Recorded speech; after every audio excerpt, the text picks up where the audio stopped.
ফ্যাসিবাদী স্বরাষ্ট্রমন্ত্রী যেভাবে বক্তব্য দিতেন, আমাদের স্বরাষ্ট্রমন্ত্রী সে একইভাবে বক্তব্য দিচ্ছেন যে মাননীয় স্পিকার, সকল সীমান্ত হত্যাকে সীমান্ত হত্যা বলা যাবে না।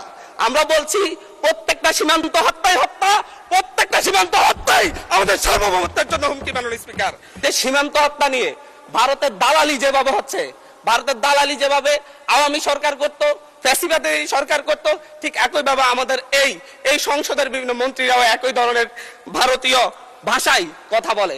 এবং ফ্যাসিবাদী স্বরাষ্ট্রমন্ত্রী যেভাবে বক্তব্য দিতেন, আমাদের স্বরাষ্ট্রমন্ত্রী সে একইভাবে বক্তব্য দিচ্ছেন যে মাননীয় স্পিকার, সকল সীমান্ত হত্যাকে সীমান্ত হত্যা বলা যাবে না। আমরা বলছি প্রত্যেকটা সীমান্ত হত্যাই হত্যা, প্রত্যেকটা সীমান্ত হত্যাই আমাদের সার্বভৌমত্বের জন্য হুমকি। মাননীয় স্পিকার, মাননীয় স্পিকার, বাংলাদেশে আমরা 2024-এর পরবর্তী এতদিন আমরা মব কালচারের কথা বলেছে যে হচ্ছে ডক্টর ইউনূস সরকারের সময় মব কালচার অনেক বৃদ্ধি পেয়েছে, কিন্তু আমরা দেখতে পাচ্ছি বাংলাদেশ ব্যাংকে মব সৃষ্টি করে গভর্নরকে বের করে দেওয়া হচ্ছে। আমরা দেখতে পাচ্ছি বাসসে মব সৃষ্টি করে বাসসের এমডিকে বের করে দেওয়া হয়েছে। কেন? সরকার ক্ষমতায় আছে, সরকার কেন মব সৃষ্টি করে বের করতে হবে? সরকার তো তাদেরকে প্রত্যাহার করে নিলেই বা চাকরি চুক্তিভিত্তিক চাকরি বাতিল, নিয়োগ বাতিল করলে হয়ে যায়। এই ক্ষেত্রে সরকার মবের আশ্রয় নিয়েছে।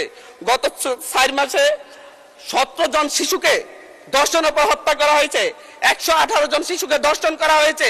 কিন্তু আমরা দেখছি যে এবং সারা বাংলাদেশে এই ধর্ষণের সংখ্যা প্রায় 5 শতাধিক এবং সারা বাংলাদেশে 6 শতাধিক খুনের ঘটনা ঘটেছে।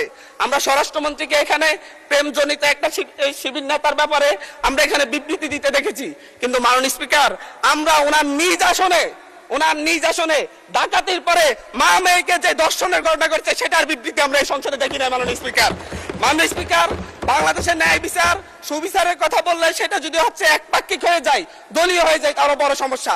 আমি এই সংসদে বলেছিলাম আমার এলাকায় অভিযোগ উঠেছে সাপলাকলিতে ভোট দেওয়ার কারণে বিএনপির লোকজন একজন নারীকে ধর্ষণ করেছে।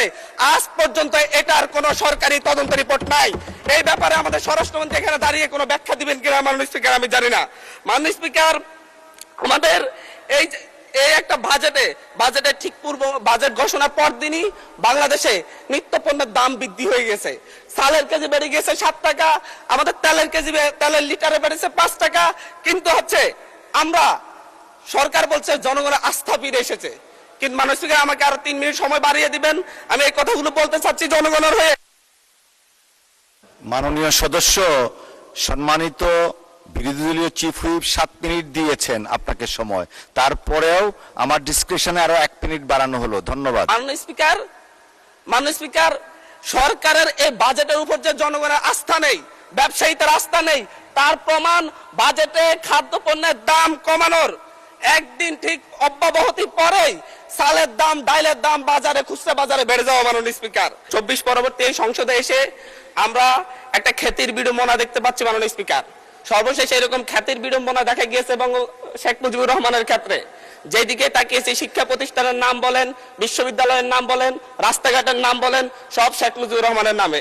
শেখ মুজিবুর রহমান মৃত ছিলেন, উনি হয়তো জানতেন না ওনার নামে সব জায়গায় এত কিছুর নামকরণ করা হয়েছে।